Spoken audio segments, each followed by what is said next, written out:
para não só para mim, mas para todos aqueles que dizem que amam Jesus. Esses tempos são tempos difíceis, são tempos que nós temos de tomar decisões de qualidade para Jesus, porque nós amamos a Ele acima de tudo, não é? Primeiro Ele. E então é uma introspeção. Deus tem falado no meu coração. Fazemos uma introspeção lá em casa. Põe o cãozinho lá fora, põe os gatos lá fora, desliga o telemóvel, sente-se, ajoelhe-se, ou sei lá como você se sentir. Fala com o seu Deus, faça uma introspeção dentro de si. O que é que vai lá dentro, no íntimo? Se você está mesmo a ser sincero para Deus, ou se você apenas quer usar Deus para os seus interesses. É isso que Deus tem falado. E então, deu-me o exemplo das 7 cartas. As 7 cartas para as 7 igrejas da Ásia Menor em Apocalipse. Como sabem, o apóstolo João foi preso e os romanos deixaram-no na ilha de Patmos. Hoje pertence à Grécia, mas então estava debaixo do poder do Império Romano. E ali ele, primeiro dia da semana, um domingo, ele teve uma visão, Jesus apareceu, Jesus explicou muita coisa, mandou-lhe escrever as 7 cartas, e não só, como o livro do Apocalipse. Apocalipse, em grego, significa, em português, revelação. Nesse caso, revelação do Senhor Jesus. Amém? E é interessante como o Senhor começa logo a falar sobre as igrejas, as 7 igrejas principais da Ásia Menor. Então, nós podemos olhar para essas igrejas como um corpo coletivo de pessoas, cada igreja, com os seus males e os seus bens, como podemos olhar para nós próprios, individualmente, no nosso íntimo, para saber o que é que vai lá dentro de nós, com os seus males e com os seus bens, com o que agrada a Deus, com o que não agrada a Deus. E depois devemos reconhecer que o Senhor é Deus e pedir perdão. Amém? E então é uma introspeção. Eu vou só dar das 7 igrejas que João teve que escrever a carta. O Senhor diz, ao anjo de tal igreja, ou seja, ao mensageiro daquela igreja, escreve o seguinte. E ele dizia o que é que se passava. Mencionava as coisas más e as coisas boas. E os prémios que havia pela obediência, havendo arrependimento. Então é assim. A igreja de Éfeso, essa é a igreja sem amor. Tem amor no seu coração para o seu próximo? Aleluia, amo Jesus. Você ama o próximo? Você está preparado para se sacrificar pelo próximo? Sabe que precisa de ajuda? Olha para o lado ou vai ajudar? A Esmirna, a igreja perseguida por causa da nossa fé. Nós somos perseguidos por causa do espírito de intelectualidade que hoje quer reinar sobre a terra. A igreja de Pérgamo, que é a igreja comprometedora, aceita coisas que não devia aceitar para agradar a toda a gente. Não, nós devemos agradar a Deus. Amém? Primeiro de tudo, é a igreja de Pérgamo. Nós vamos falar sobre a igreja de Pérgamo hoje. A igreja de Tiátira, a igreja corrupta. Sabia que há igrejas corruptas? A igreja de Sardis, a igreja morta. O Espírito Santo não se move, não anda em asa, que o Espírito Santo se move, é religião, religião, religião. A igreja de Filadélfia, que é a igreja fiel ao Senhor.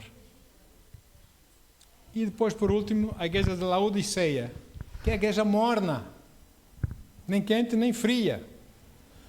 Não é? Porque lá perto de Laodiceia havia umas fontes de água quente, que era uma bênção, águas medicinais, não é? E então Laodiceia fez para lá uns aquedutos para buscar água, essa água quente para eles, só que a água já chegava morna, já não tinha os seus efeitos. Por isso Jesus diz, eu quero que vocês sejam quentes ou frios, porque morna eu vomito-vos. Não é? Pronto. Então, Vamos fazer essa introspecção, vamos deixar que o Espírito Santo fale conosco. Ter um tempo de qualidade com o Senhor, seu Deus e Salvador, e converse com Ele, porque Ele o ama. Ele não quer mal, Ele não quer castigá-lo. Convém que nós façamos isso, de vez em quando, fazer uma introspecção de nós, para saber o que é que vai dentro de nós. Porque muita coisa é tapada, é escondida, é não sei o quê, por sentimentos, por isso, por aquilo, pela cabecinha. E nós ignoramos muita coisa, sabemos estar lá, mas ignoramos, etc, etc. Muito bem. Pai amado, nós rendemos a Ti, Espírito Santo. Fala, Senhor, para os nossos corações.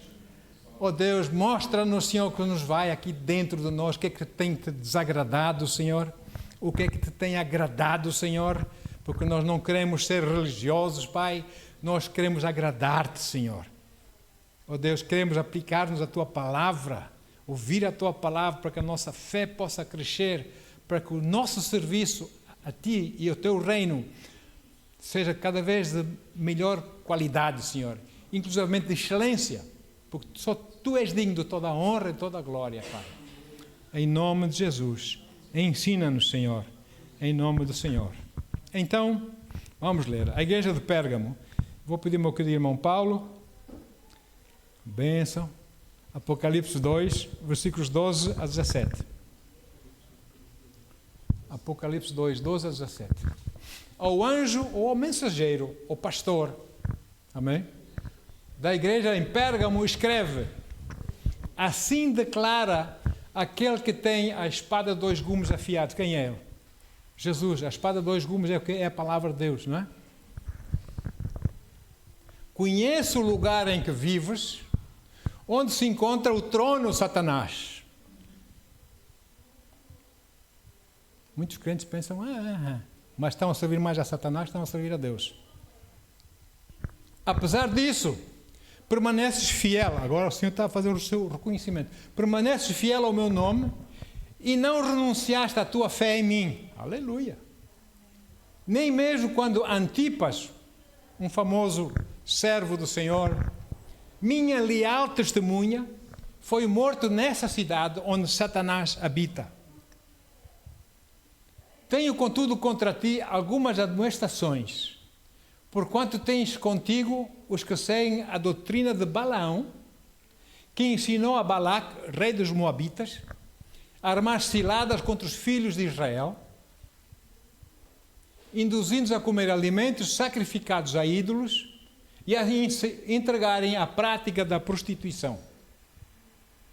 Além disso, tens também alguns que, semelhantemente, seguem a doutrina dos nicolaítas.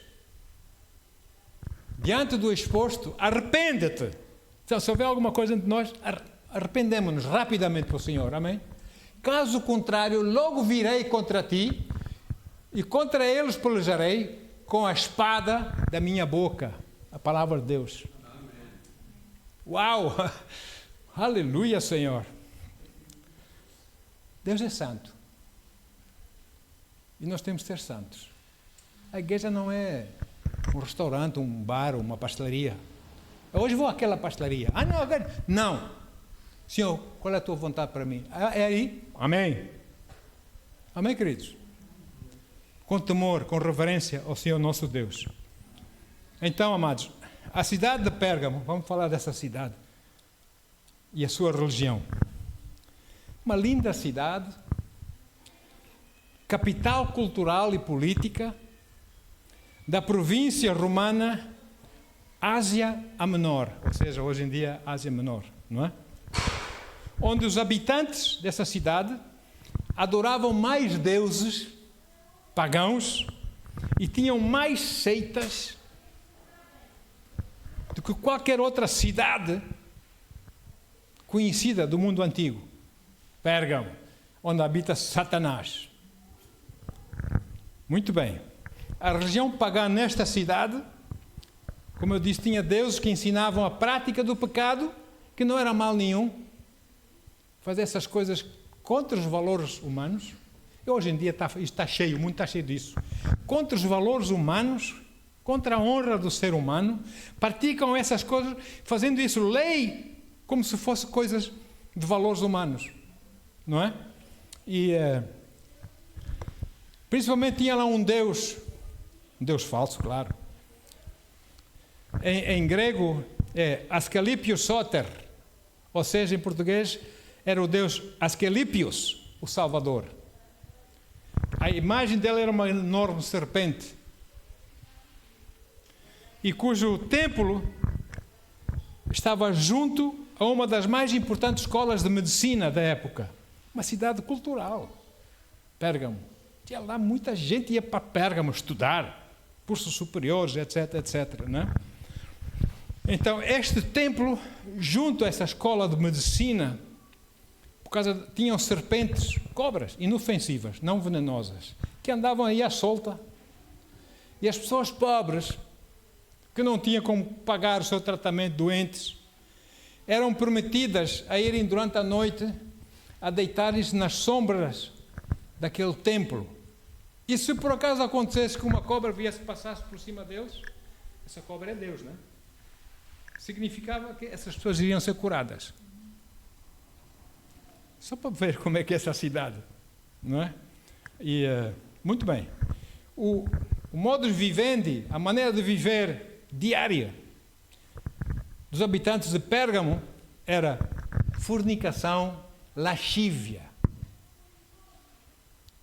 Então, para os habitantes de Pérgamo, a imoralidade sexual era coisa que não existia. Não tem mal nenhum. Não tinham esse valor como nós temos. Tudo aquilo que para nós é pecado era aceito para eles, muito bem, é estilo de vida. Não tem mal. E isso, a religião pagã deles ensinava exatamente isso. Era em adoração para esse Deus, em adoração para esse Deus, e cometiam todas essas coisas. Então, não admira, portanto, que o apóstolo o apóstolo João, inspirado pelo Espírito Santo, ao escrever da parte do Senhor sobre a cidade de Pérgamo, dizia que ali se encontrava o trono de Satanás, não é? E por isso também a prática do pecado não ter valor algum, não existe pecado, não existe mal, não é? Autorizavam a sua prática. Irmão, hoje em dia nós vemos muito mal. Eu posso dizer uma coisa, nós vemos diariamente na televisão como pessoas são mortas diariamente com bombas. E quem envia, quem mata?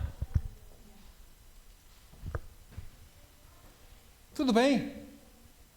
Não tem mal. Esses dias estamos a viver, irmãos. E então, as pessoas estavam autorizadas a praticarem, fosse o que fosse. Porque não havia mal nenhum, faziam-no de consciência tranquila, enfim. E imoralidade era coisa que para eles não existia. Ok.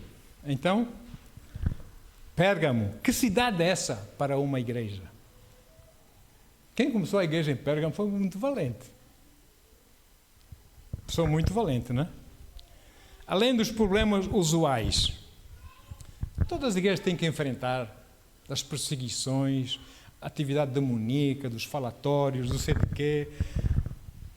Sabe, a igreja em Pérgamo, por causa das perseguições, crescia. As pessoas agarravam-se à palavra, vinham uma esperança que não encontravam no mundo. E a igreja crescia, apesar de tudo, amém? Apesar daquela tremenda opressão do paganismo extremo sobre elas, muitos ficavam firmes no Senhor Jesus. Ok? A igreja era, em outras cidades pagãs, também tinha que enfrentar alguma oposição, alguns ataques, algumas coisas, mas nada que se comparasse com Pérgamo. Porque ali era o trono de Satanás. E a maior mentira, sabe que Jesus diz que Satanás é o pai da mentira, não é? A maior mentira que ele conta às pessoas é que ele não existe. Aí eu não acredito. Satanás, para mim não existe o diabo. Já caíste na peta. Desculpe lá o termo. Já caíste na peta. Então, essa cidade parecia ser a capital de operações do próprio Satanás, com os seus generais, demónios. E que ele almejava-se sentar naquele trono, dominar a religião, o paganismo, a idolatria, essas coisas, feitiçaria, para dominar o povo. A religião domina o povo. Não é? Então, hoje em dia, muitas igrejas neste país dizem estar debaixo da opressão de feitiçaria, opressão demoníaca, ocultismos, opressão disto e desta forma e tal. Mas será que eles estão submissos a Jesus? Ou será que eles fazem a coisa no braço da sua carne, nas suas boas ideias? Temos de fazer essa introspecção em nós próprios também. E comigo? Será que eu estou mesmo submisso a Ele? Não é? Então, a idolatria, a feitiçaria, a fornicação, a lascívia, etc., etc., são formas de opressão demoníaca. Simplesmente. Veja que o apóstolo Paulo diz em 1 Coríntios 10, versículos 19 a 20. 1 Coríntios 10, 19 a 20.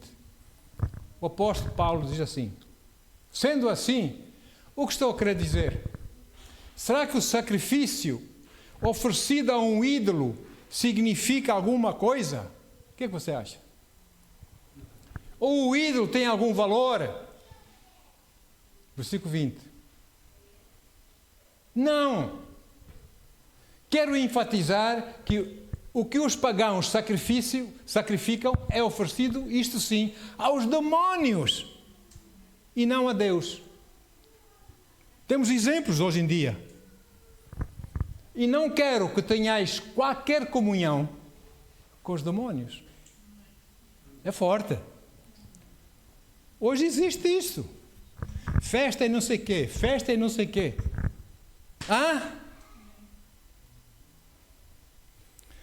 Não é difícil, por uma igreja localizada numa cidade com tanta opressão diabólica, não é difícil para alguém tirar as pessoas do pecado, porque elas não querem, elas sabem que estão mal, elas querem ver outra coisa, querem uma esperança. Não é difícil tirar essas pessoas do pecado, mas é difícil tirar o pecado delas. Aleluia, amém, mas cá dentro eu faço coisa que não convém que ninguém saiba. Amém? Olha aí. Então, apesar da vida intensa de imoralidades, etc., em Pérgamo, incluindo a morte daquela testemunha do Senhor Jesus, Antipas, a maior parte dos crentes daquela igreja, eles resistiam, e resistiram fortemente à forte atração que a imoralidade fazia em suas vidas. Então, vamos falar um pouco sobre o martírio de Antipas, grande homem. Eles tinham lá em Pérgamo uma grande estrutura metálica, que era um touro, um boi enorme, uma estrutura, que representava o deus Zeus. Zeus, da mitologia grega, né? O deus principal. E Zeus, como os irmãos sabem, na história deles, na mitologia grega, apaixonou-se pela deusa Europa. Sabe por que chamam esse continente de Europa? Pois é. Ela apaixonou-se pela deusa Europa. Agora, quando a União Europeia, uns anos atrás, anos 2001, resolveram começar com uma moeda. Vocês se lembram? Não era o euro. O nome euro veio depois. Antes do euro era o ECU. ECU. ECU. E qual era o emblema que viria nas notas do ECU? Um touro preto com uma donzela sentada em cima dele. Lembram-se? Ora, Zeus apaixonou-se tanto com a Europa que ele transformou-se num touro frondoso, lindo, para tentar conquistar a Europa. Quem tem ouvidos para ouvir, ouça. Então, amados, não é tão lindo assim como nós achamos. As estrelas, a bandeira azul, não é tão lindo assim. Não é tão lindo assim. Mas isso é outra conversa. Fecha o baú. Agora, então eles decidiram fazer uma fornalha debaixo desse touro dessa escultura e colocar Antipas ali à frente de uma multidão, a anunciar a cidade, para estarem presentes, e perante aquela fornalha toda, eles obrigaram Antipas a negar esse Jesus. E Antipas não negou. E por isso Antipas foi lançado na fornalha e morreu queimado. Para a glória de Jesus. Amém? E então, apesar da morte de Antipas, parece que as ameaças diabólicas estavam a levar o melhor, etc., não é? Apesar de tudo isso, dessas perseguições, a igreja continuava a crescer. E fortalecia-se em espírito. Então começam a haver outros tipos de ataques contra a igreja. Apesar das perseguições, ela ia se tornando cada vez mais forte, tornando-se necessário os pagãos arranjarem outras maneiras que não só ameaçar, como fizeram com Antipas, mas ameaçar destruir a igreja, e os ataques vieram de fora para dentro da igreja, para destruí-la. Parece que quem fosse assim crente, mas não muito conhecedor das coisas do Espírito de Deus, olhando para aquela situação, para aquela perseguição, aquele ódio que as pessoas tinham para com aquela igreja em Pérgamo, as pessoas até se podiam perguntar, mas o que é que Deus tem contra essa igreja? Por que é que Deus não abençoa esta igreja? Senhor, por que é que não me abençoas, Senhor? Não vejo que eu estou a passar, Senhor. É? Então, se não era possível destruir aquela igreja de Pérgamo a partir do exterior, talvez haveria uma outra maneira de destruí-la a partir do seu interior. Aqui eu não sei se já falei disso aqui, se foi em Coimbra, não me lembro. Durante a Guerra Civil de Espanha, sabe aquela guerra civil? Não importa, um dos lados que estava em guerra, conseguiram cercar uma cidade que era da parte dos inimigos. Cercaram a cidade e tinham 4 colunas de militares à volta da cidade, no norte, no sul, no oeste e no oeste. E em reunião estava lá o general supremo, com outros generais, etc. Olhavam para o mapa e um general disse, meu general, diga-me uma coisa. Eu vejo que essa cidade está cercada pelas nossas tropas. Eu vejo que tem uma coluna de militares no norte, outra no sul, outra no leste, outra no oeste. Diga uma coisa, qual dessas colunas é que vai avançar primeiro para tomar a cidade? O general supremo, superior, ele sorriu. Disse, nenhuma delas. O que vai avançar é a minha quinta coluna. Já ouviram o termo quinta coluna? É um termo político. O que vai avançar é a minha quinta coluna. Quinta coluna, só vejo 4. Onde está a quinta coluna? Já está dentro da cidade, a civil. Então eles tentaram destruir a igreja de Pérgamo a partir de dentro da igreja, fingindo-se de crentes, entraram com outras doutrinas, com outras ideias, para destruir a igreja. Isso acontece hoje. Só que o problema é que as igrejas querem o número de pessoas. Quanto mais pessoas, melhor. Eu não.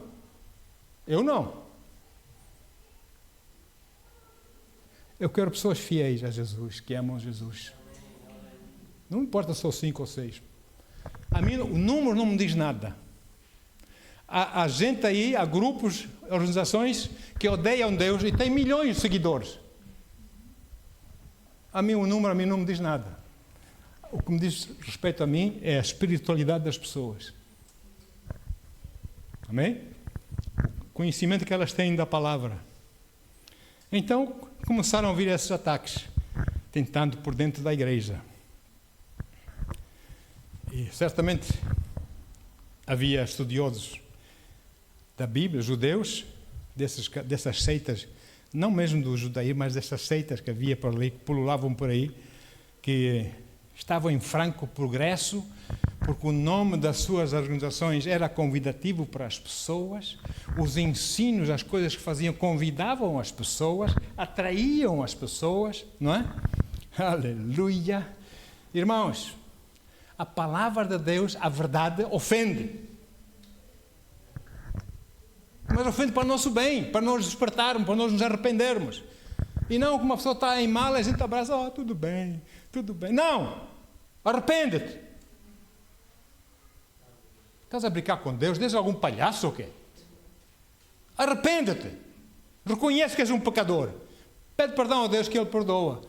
Não, irmão, se eu vou ralhar com ele, ele vai sair da igreja. Que saia da igreja se não quer mudar. É assim, nós temos que ser assim, irmãos. Não, vamos perder crente. Eu estou aqui para servir a Deus, não para me servir a mim mesmo. Então, amados, eles vieram com a doutrina dos nicolaítas. Vieram com a doutrina de Balaão.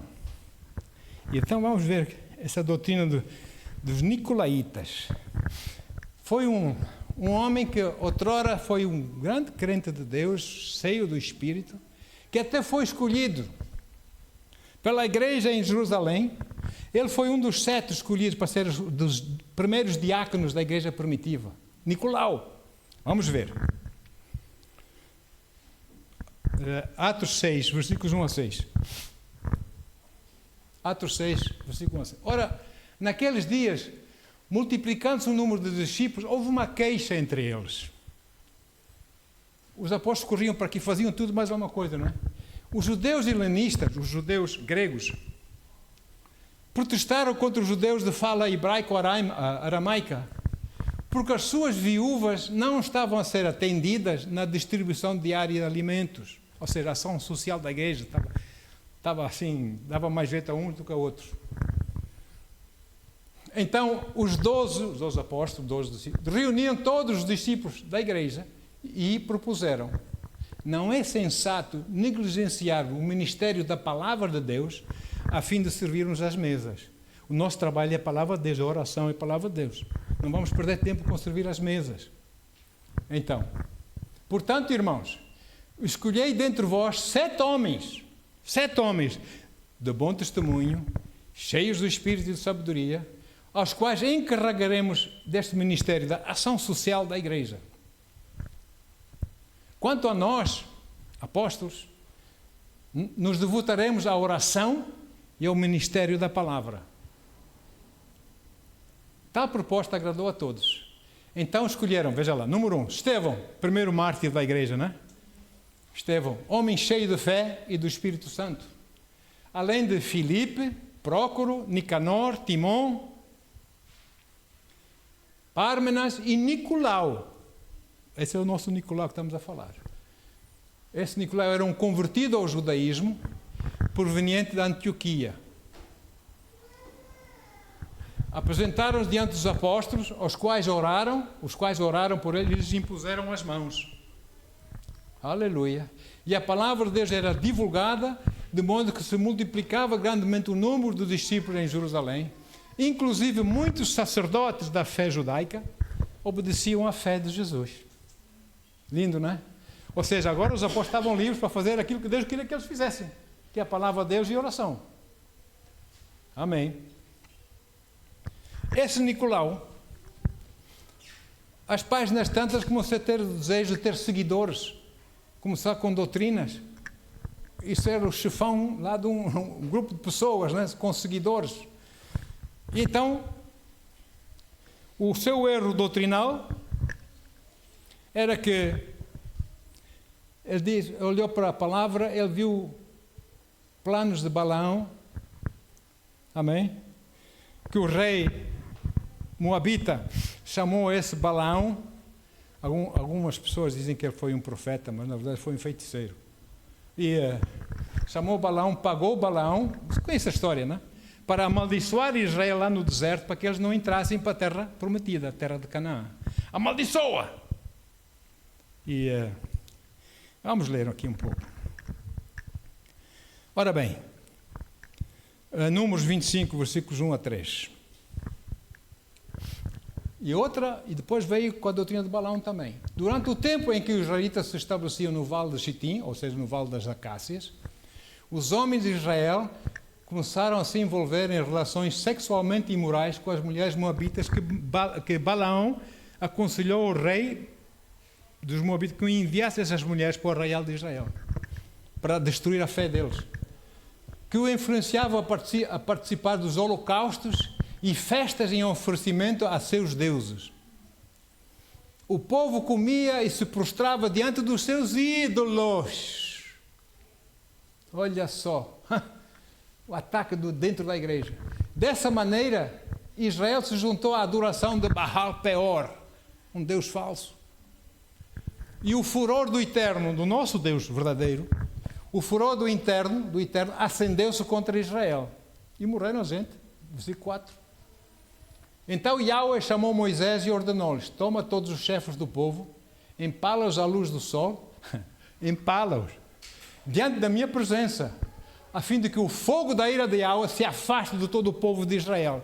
Vamos saltar um pouco, por causa do tempo, em Números 31, Paulo, Números 31, versículos 16 e 17.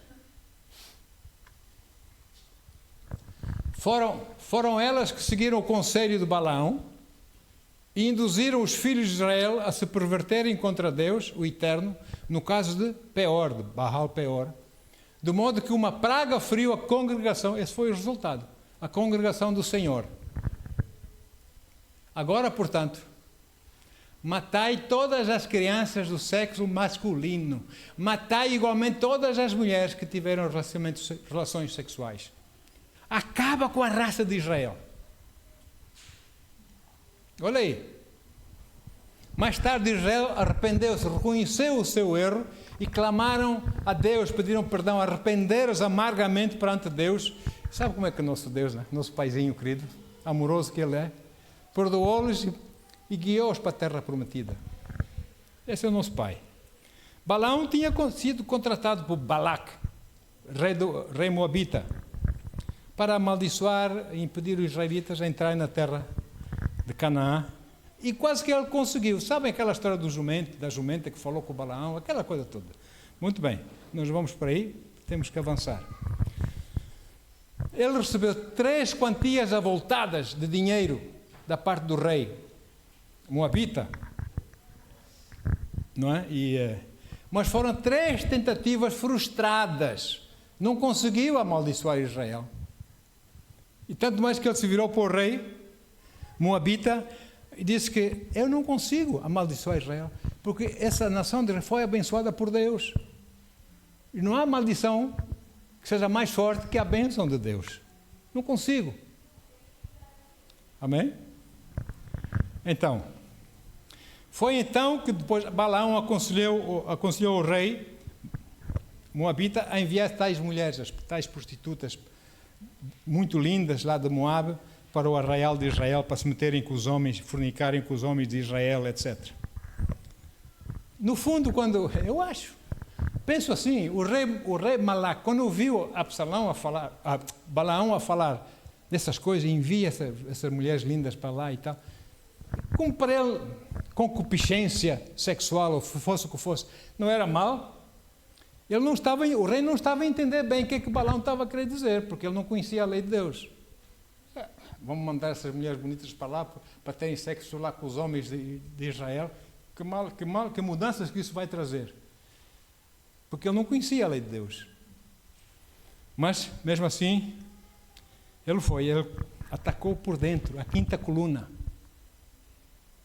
E a 5ª coluna ataca por dentro da igreja. Caso de Pérgamo.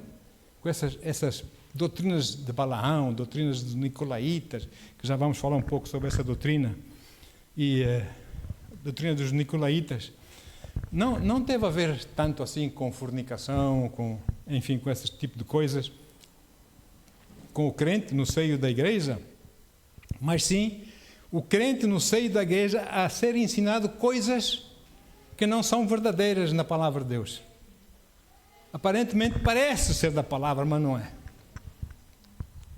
Eu li num livro, nem vou dizer quem é o autor, é muito conhecido e respeitado, que ele diz que há 5 mentiras que as pessoas ouvem todos os domingos em suas igrejas e dizem amém a elas. Mas isso é outra coisa. Nós temos que ter cuidado, amém? Com aquilo que a gente ouve, temos que conhecer a palavra de Deus. Sim ou sim? Amém? Ok, então, vamos ver o rei Salomão. O rei Salomão substituiu seu pai Davi no trono de Israel, não pediu dinheiro a Deus, mas pediu sabedoria. Como vocês sabem, recebeu alta sabedoria, não é? Muito dinheiro. Até hoje ainda continua a ser o homem mais rico do mundo, com as bênçãos com que Deus o abençoou, não é?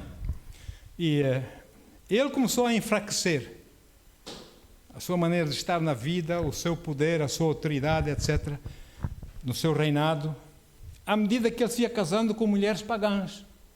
Que essas mulheres pagãs vinham com as suas culturas, com os seus deuses, com os seus ídolos, e introduziam essas coisas lá no palácio do rei Salomão, essas coisas pagãs. Veja comigo, 1 de Reis 11, só 2 versículos, versículo 1 e versículo 4.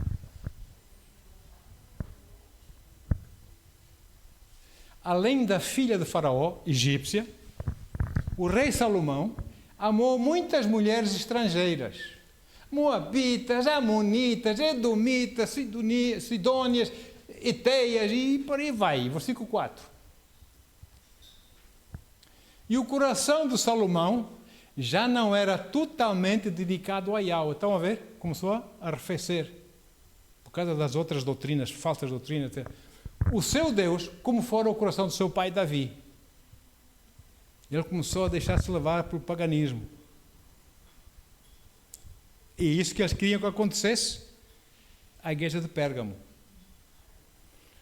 Deus lá para fora, as nossas boas ideias cá para dentro.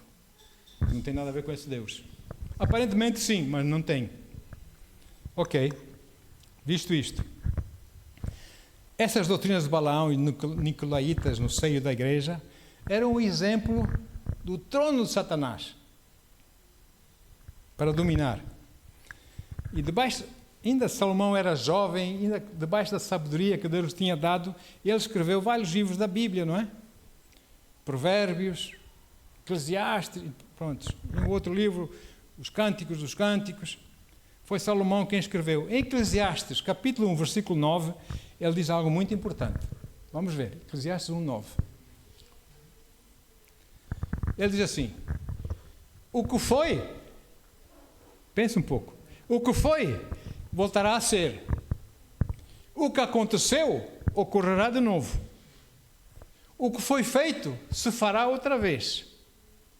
Não existe nada de novo debaixo do sol. Apenas, ai meu Deus, perdoem-me a expressão, as moscas que mudam. Nomes antigos tiram e põem nomes modernos, sofisticados. Yes! Não sei se o senhor está a entender. Não há nada de novo, pecado é pecado, não é? Pronto. Nos nossos dias, um pecado antigo pode até ter um nome muito lindo, moderno, lindo, soa bem, parece que não tem maldade nenhuma essa coisa, mas não há pecado novo. Pecado é pecado, não é? E não há pecado que já não tivesse sido praticado antes. Ui, meu Deus. Então, nosso amigo Nicolau,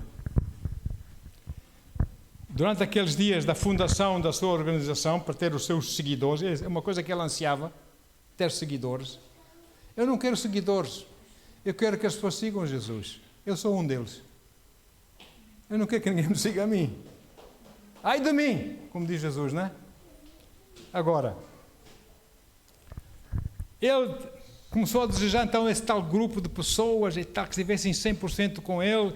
Então começou a buscar, a pensar em mensagens empolgantes, mensagens impactantes para atrair as pessoas, para ensinar essa gente. É tudo uma modernice, e nós vemos tanta modernice nesses dias em coisas que se chamam de igreja, mas o Espírito Santo, zero.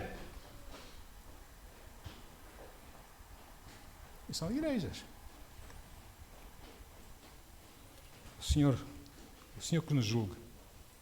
Então, ela achou que, começou no Velho Testamento, viu lá Balaão. Espera aí, Balaão, doutrina de Balaão. Agora vamos ver o nome de Nicolau. Às vezes os nossos nomes têm a ver com a nossa natureza, sabia? Nicolau.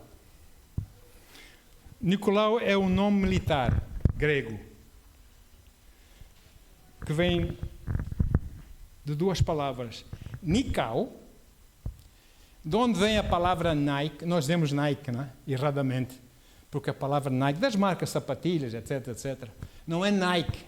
Aquela é uma palavra grega, que é Nike, seja, que significa vencedor, não é? E nós dizemos que Nike, achamos que vem lá da América, é inglês, é Nike. Não é Nike, é Nike.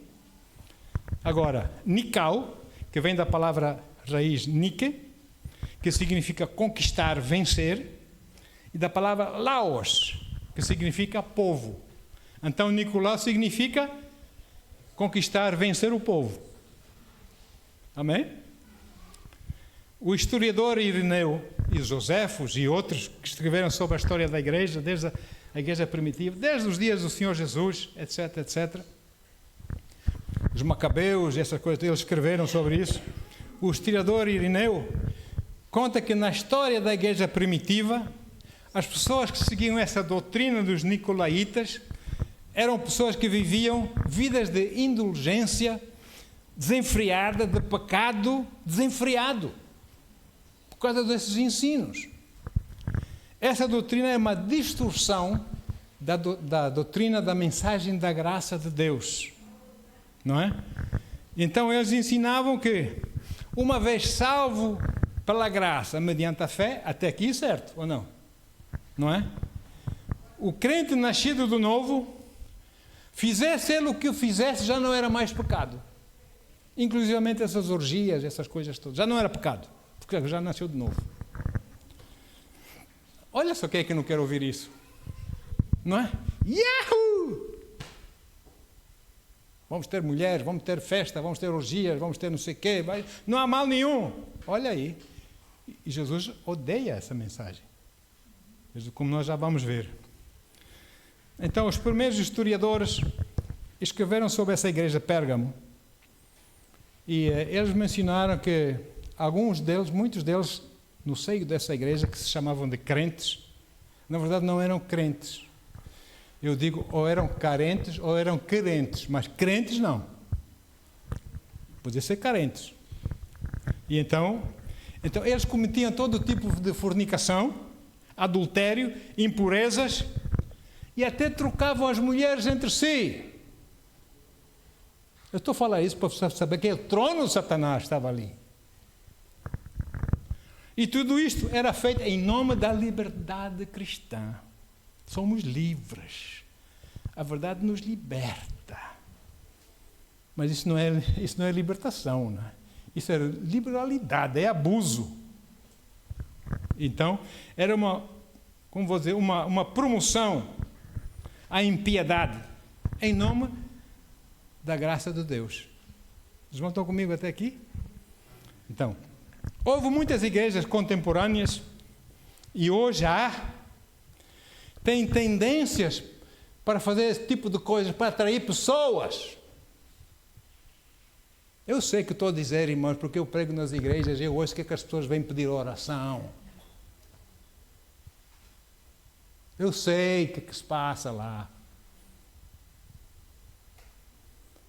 Elas falam comigo, porque eu sou de fora, não me conhecem, estão mais à vontade de conversar com o pastor. Pode ter 5 minutos, com certeza, irmão. Com certeza, irmã. Desembucha. Ai, meu Deus. E são crentes.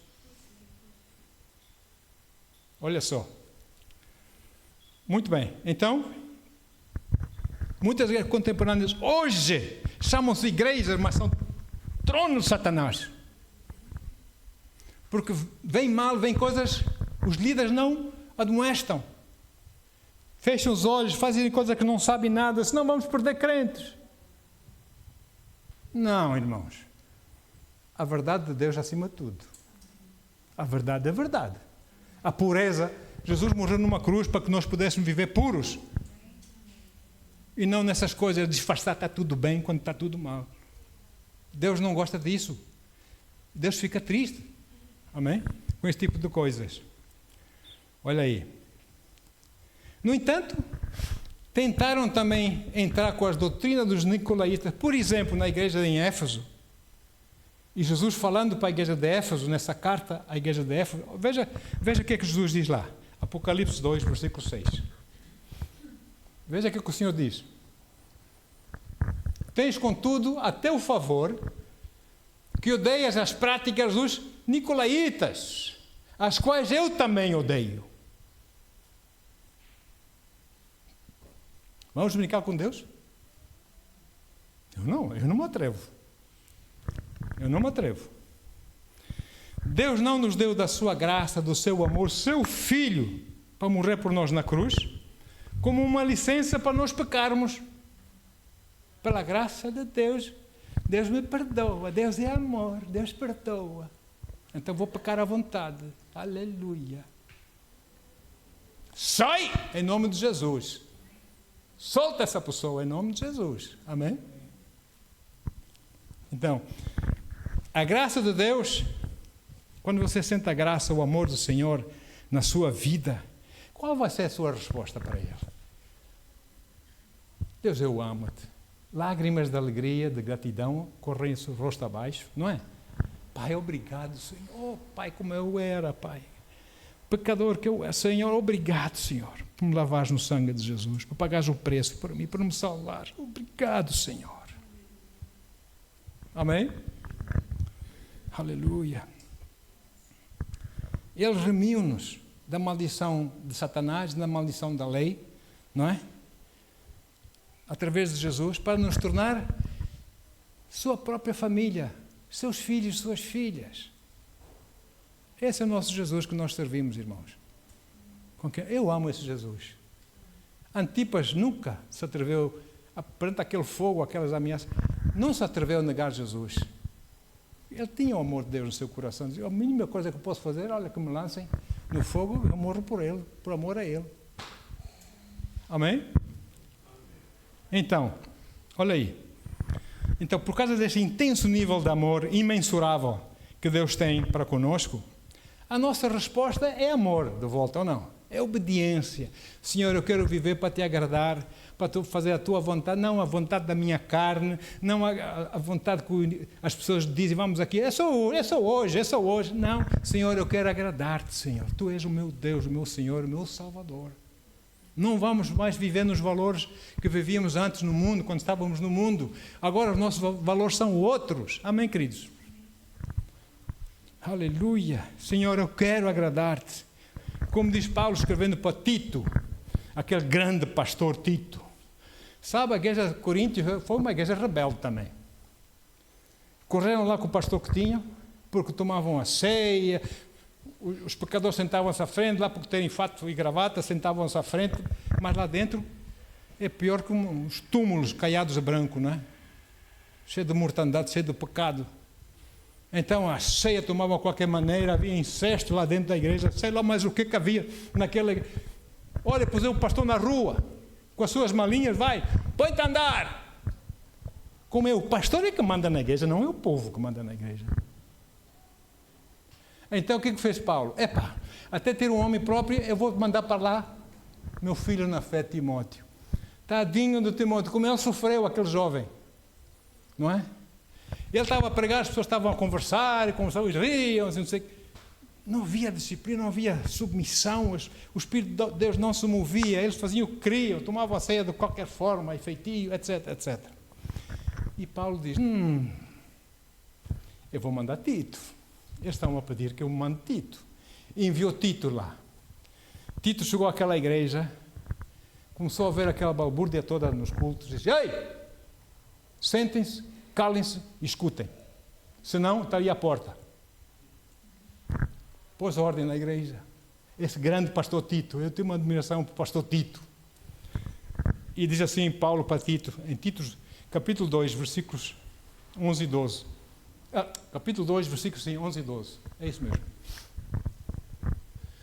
Porquanto a graça de Deus se manifestou salvadora para todas as pessoas. Agora não é licença para pecar, não é? Ela nos orienta a pecar? Não. A renunciar à impiedade e às paixões mundanas e a viver de maneira sensata, justa e piedosa nessa presente era. Não é? É isso que Deus espera de nós. Amém? Ok. Ainda estou bem aqui, eu vou ser apedrejado ainda. Estou bem, né? Aleluia. Glória a Deus, já pediu. Mas se fosse aqui um quarto andar, o Paulo já tinha uma corda e um cesto para mim. Mas, aleluia. Quem são vencedores, então, quando a Bíblia diz que não somos mais que vencedores? Quem são esses vencedores? O que vencer eu lhes darei. Ao que vencer eu darei, eu farei e tal. Quem são esses vencedores? Os 2 versículos finais aqui da carta à igreja de Pérgamo, Jesus diz que aos vencedores serão dados 2 privilégios: comer do maná escondido e ser dado uma pedra branca. O que é isso? O que é isso? Olha, há vezes na Bíblia, quando ela fala de vencedor, ela refere-se ao crente nascido de novo, que anda conforme a vontade do Senhor para a sua vida. Diz assim o apóstolo João, em 1 João 5, versículo 5. Quem é que pode vencer o mundo? Somente a pessoa que crê que Jesus é o Filho de Deus. E que vive essa vida, não é? Obviamente. Então, em outras palavras, vencedor é o crente que vive uma vida agradável ao seu Senhor e Salvador e põe todas essas coisas debaixo dos seus pés, toma autoridade sobre Satanás, amém?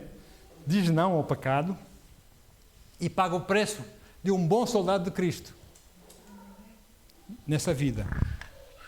Porque Jesus na cruz venceu Satanás, mas depois dele ressuscitar, ele deu-nos esse poder sobre Satanás a nós, para nós termos domínio sobre ele. Ei, aqui não, aqui na minha casa não, fora, em nome de Jesus.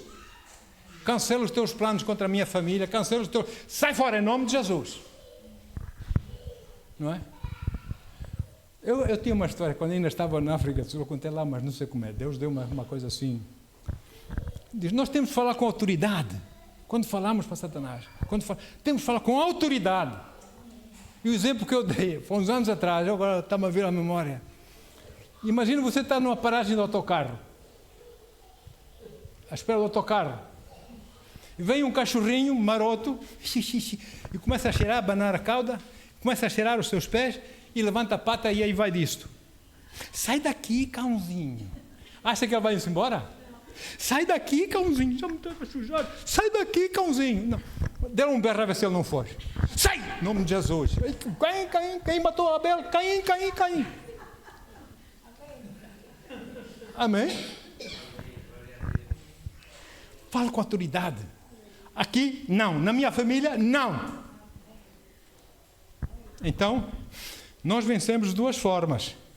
Através da salvação em Cristo e vivendo uma vida em santidade, uma vida agradável a Deus. Porque às vezes santidade soa uma coisa religiosa. Eu não sou religioso, irmão, eu nem gosto de religião. A religião não é de Deus. Até o próprio Jesus não gostava de religiosos. E chamava-lhes nomes bonitos até. Não é? Raça de víboras. E essas coisas assim. Não era. Eu também não gosto. Então é assim. A partir do momento que nós nascemos de novo, nós começamos a vencer Satanás nas nossas vidas. Porque o Espírito Santo vem tomar morada dentro de nós. A igreja somos nós, não são aqueles lindos prédios que você vê. Igreja não sei de quantos. A igreja não sei... Aquilo não é igreja, aquilo é um monte de tijolos e pedras. A igreja é você, porque você nasceu de novo e tem o Espírito Santo habitar dentro de si. Você é pedra viva do Senhor. Você é que é a igreja. Aleluia. Então, e ela anda a ver se quem pode impedir. Uma coisa é certa, nós que nascemos de novo, ele já não pode mais evitar que a gente vá para o céu.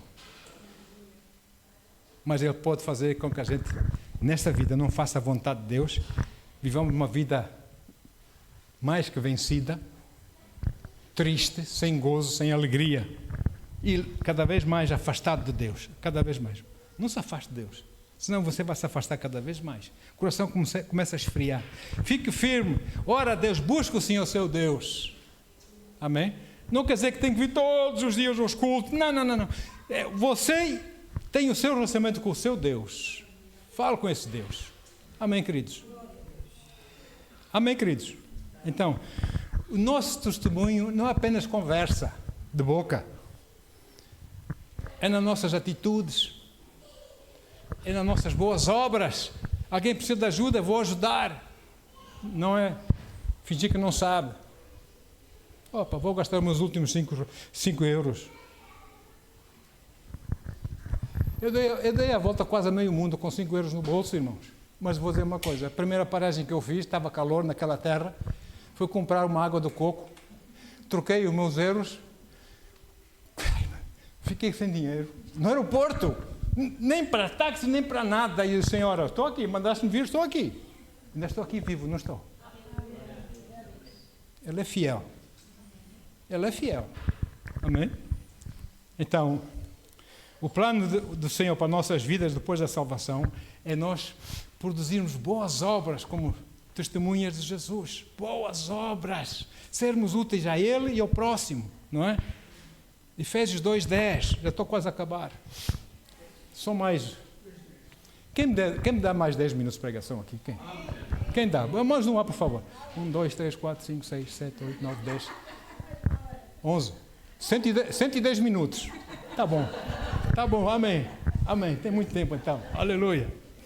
Efésios 2, versículo 10. Pois somos criação de Deus, aleluia, nascemos de novo, realizada em Cristo Jesus lá na cruz e na sua ressurreição, para vivermos em quê? Em boas obras, as quais Deus preparou no passado. Nós ainda nem sequer existíamos, já Deus tinha preparado essas boas obras, para que nós as praticássemos hoje. Amém? Mostrar o amor de Cristo às pessoas. E o mundo precisa. O mundo está doente, está enfermo. Está muito mal o mundo.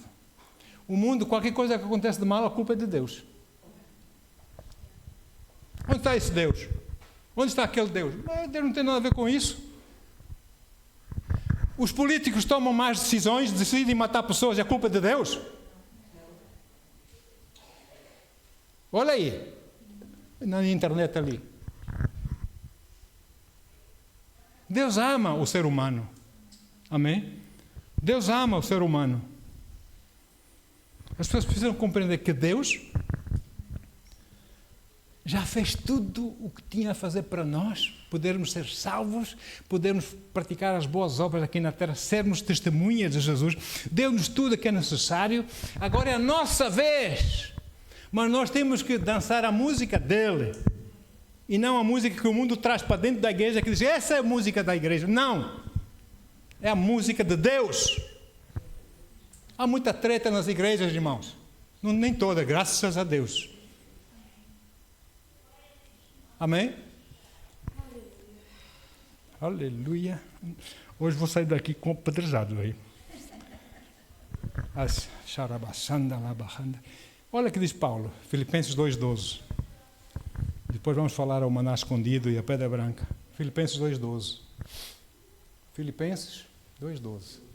Sendo assim, meus amados, como sempre obedecestes, não somente na minha presença, porém muito mais agora na minha ausência, colocai em prática, cada um de nós, colocai em prática a vossa salvação com reverência e temor a Deus. Nada desses pecados, dessas tretas, estava acontecendo na igreja de Pérgamo. Amém? Maná, que o Senhor prometeu como privilégio àqueles que fossem vencedores, né? Que não fizessem essas coisas. E a pedra branca. Primeiro, o maná escondido. Os sacerdotes no Velho Testamento estavam autorizados a certa altura poder comer daquele pão da proposição, que é o maná escondido, lá no templo, ou lá na tenda da aliança, né? Aquele pão da proposição. Eles podiam comer. Primeiro tinham que estar puros.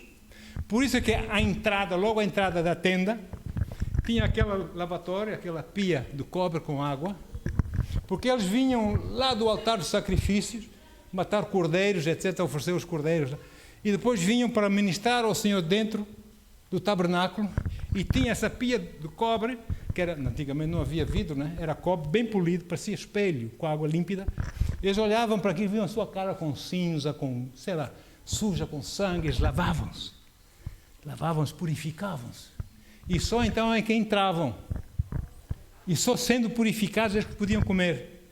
Podiam entrar na tenda do Senhor ou comer do pão da proposição, maná escondido.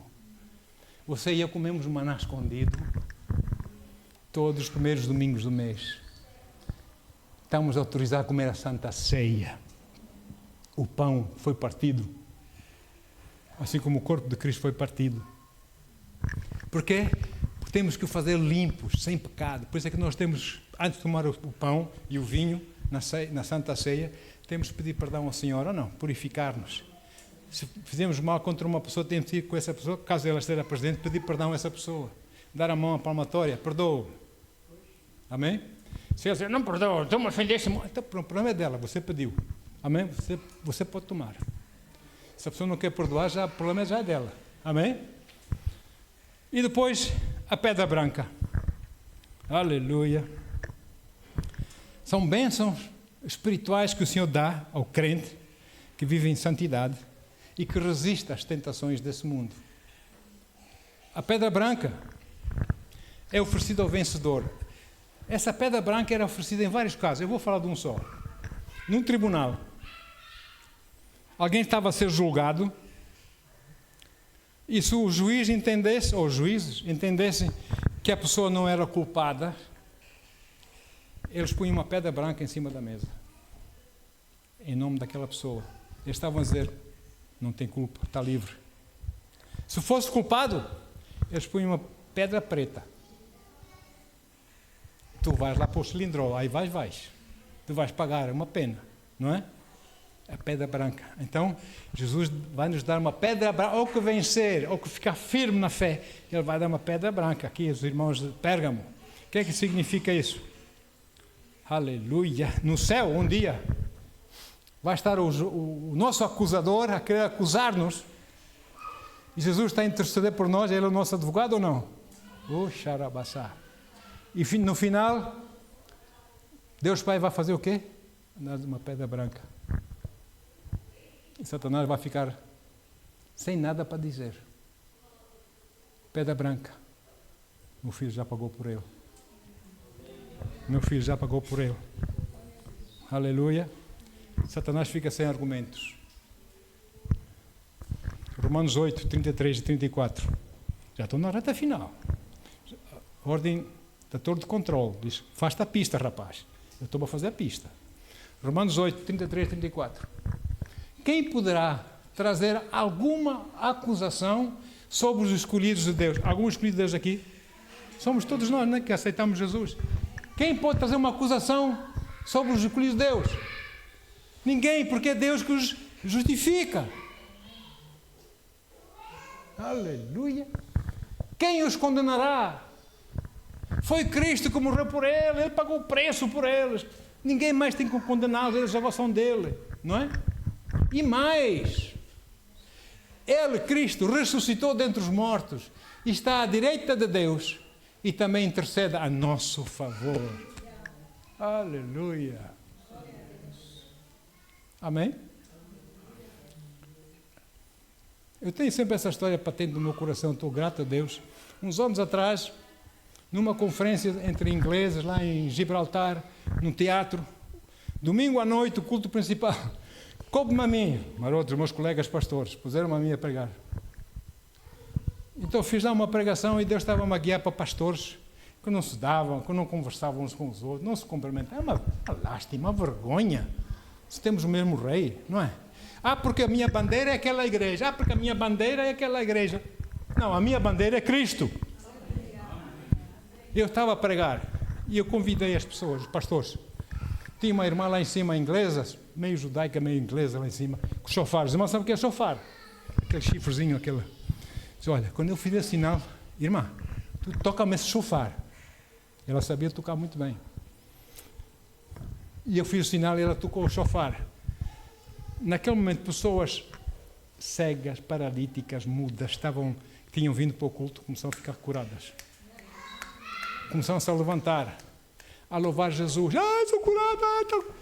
E eu fui para vir para baixo, orar pelos meus irmãos lá embaixo. Estava num palco alto, Aqui tinha umas cortinas que era um teatro. Ao passar atrás da cortina, onde tinha escadinhas, cá para baixo, aqui estava escuro, de repente. Eu ouvi Satanás a dizer para mim assim, em inglês, eu odeio-te. Eu vou te matar, como eu te odeio. Já me tinha feito isso aqui, também em Portugal. Eu vou te matar. O que é que você acha que foi a minha atitude? Ai não. Não, diz, atira o melhor que tu tens. Atira, porque eu estou debaixo do sangue de Jesus. Eu tenho autoridade sobre ti. Fora daqui, em nome de Jesus. Olha só. Ou sabemos que nós somos em Cristo, então nós não sabemos. Aí vamos levar por qualquer vento de doutrina e vamos dançar nesse vento de doutrina. Vamos ficar firmes no Senhor. Amém? Então, não há que ter medo. Quem nos pode condenar? Ninguém. Cristo morreu por nós. Aleluia. O sacerdote Josué, lá em Zacarias, veja, vamos ler a palavra que ela explica-se melhor que eu. Zacarias 3, versículos 1 a 4. Acho eu que é isso. Zacarias 3, 1 a 4. Logo em seguida, Deus me fez ver o grande sacerdote Josué, que posicionava-se em pé, em frente ao anjo de Yahweh. Quem é o anjo de Yahweh? Quem é o anjo do Senhor no Velho Testamento? É a segunda pessoa da Santíssima Trindade, aquele que nós conhecemos como Jesus Cristo. Esse é que é o anjo do Senhor no Antigo Testamento. Sabia? Então, olha. Eita, um bocadinho para trás, rapaz. Em pé, em frente do anjo de Yahweh, o Senhor. Ok, obrigado, Paulo. Agora. E Satã, ou seja, Satanás, o adversário, estava à direita de Josué, pronto para acusá-lo diante de Deus. Olha aí. Mas o anjo do Senhor ordenou. Os anjos não ordenam a Satanás, mas Jesus sim. Amém? Ordenou a Satanás que Yahweh te gahar, em hebraico, que te repreenda, Satanás. Sim, o Senhor que escolheu Jerusalém te condena. Ele diz, ora vê esse homem. Não parece um pedaço de lenha, meio queimado, recém saído do fogo, todo sujo em pecado, todo impuro ali perante Deus, e tu queres acusá-lo? Ora, Josué, vestido de roupas impuras, estava em pé diante do anjo. Então o anjo ordenou aos que estavam diante dele, tirai-lhe as vestes impuras. Oh, glória! E disse a Josué, vê, eis que eu tirei de ti o teu pecado e te vesti com roupas de grande nobreza. És filho de Deus, és meu irmão mais novo. O que é que o pai fez? Ouvir isso? Pedra branca para Josué. Os irmãos estão comigo? Pedra branca para Josué. Ok. Então, mediante tudo isso que nós falamos hoje,